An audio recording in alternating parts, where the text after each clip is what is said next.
Study with Jagroop में एक बार फिर से आप सभी का स्वागत है। आज के वीडियो में हम आप लोगों के समक्ष रहीम के दोहे लेकर प्रस्तुत हुए हैं। तो आइए रहीम के जीवन के विषय में संक्षिप्त जानकारी प्राप्त करते हुए आगे बढ़ते हैं। कविवर रहीम का जन्म सन 1556 ईस्वी में लाहौर में हुआ था, जो अब पाकिस्तान में पड़ता है। इनका पूरा नाम अब्दुल रहीम खान खाना था। इनके पिता का नाम बैरम खां तथा माता का नाम सुल्ताना बेगम था।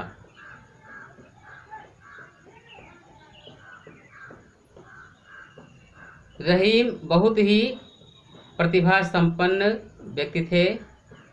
इन्होंने हिंदी, संस्कृत, अरबी, फारसी, तुर्की आदि भाषाओं का अध्ययन किया था। इनकी योग्यता से प्रभावित होकर सम्राट अकबर ने इन्हें अपने दरबार के नवरत्नों में स्थान दिया। रहीम द्वारा रचित काव्य कृतियाँ कुछ इस प्रकार हैं। बरवै नायिका भेद वर्णन, रहीम सतसई, श्रृंगार सोरठा, मदनाष्टक आदि। विषम परिस्थितियों के कारण सन 1627 ईस्वी में इनका देहावसान हो गया। आइए इनके द्वारा रचित कुछ दोहों को पढ़ते हैं और उनकी व्याख्या को समझते हैं। जो रहीम उत्तम प्रकृति का करी सकत कुसंग,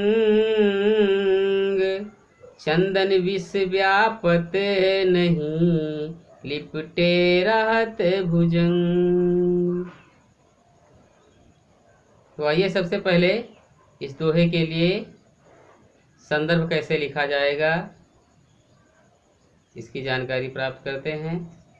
प्रस्तुत दोहा हमारी पाठ्यपुस्तक हिंदी के काव्य खंड के अंतर्गत दोहा नामक शीर्षक से उद्धृत है। यह दोहा कविवर रहीम द्वारा रचित रहीम ग्रंथावली से अवतरित है। अब प्रसंग समझते हैं। प्रस्तुत दोहे में कवि ने श्रेष्ठ व्यक्तियों के स्वभाव, उत्तम प्रकृति तथा चरित्र की दृढ़ता का वर्णन किया है। कविवर रहीम कहते हैं कि जो व्यक्ति उत्तम प्रकृति वाले होते हैं, अर्थात अच्छे स्वभाव वाले होते हैं, श्रेष्ठ स्वभाव वाले होते हैं और श्रेष्ठ चरित्र वाले होते हैं, उन व्यक्तियों पर बुरी संगत का कोई प्रभाव नहीं पड़ता है। जिस प्रकार चंदन के वृक्ष पर अनेकों सर्प लिपटे रहते हैं, किंतु चंदन के वृक्ष पर विष का कोई प्रभाव नहीं पड़ता है, ठीक उसी प्रकार जो श्रेष्ठ व्यक्ति होते हैं, उत्तम स्वभाव वाले होते हैं, उन व्यक्तियों पर बुरी संगत का कोई प्रभाव नहीं पड़ता है। आइए अगला दोहा देखते हैं। रहीमन प्रीति सराहिए, मिले होत रंग दून, ज्यों जरदी हरदी तजे, तजे सफेदी चून। प्रस्तुत दोहे में कवि ने सच्चे प्रेम के प्रभाव का वर्णन किया है।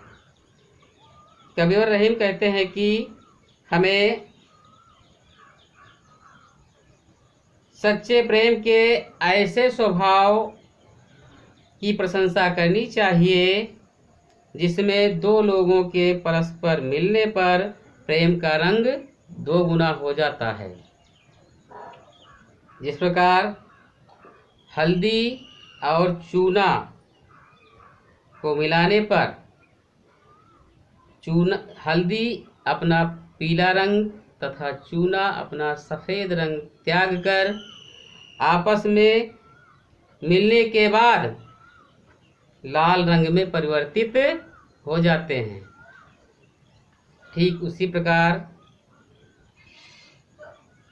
सच्चा प्रेम भी ऐसा ही होता है, जिसमें दोनों प्रेमी अपने अलग अलग अस्तित्व को भुलाकर एक दूसरे में समाहित हो जाते हैं।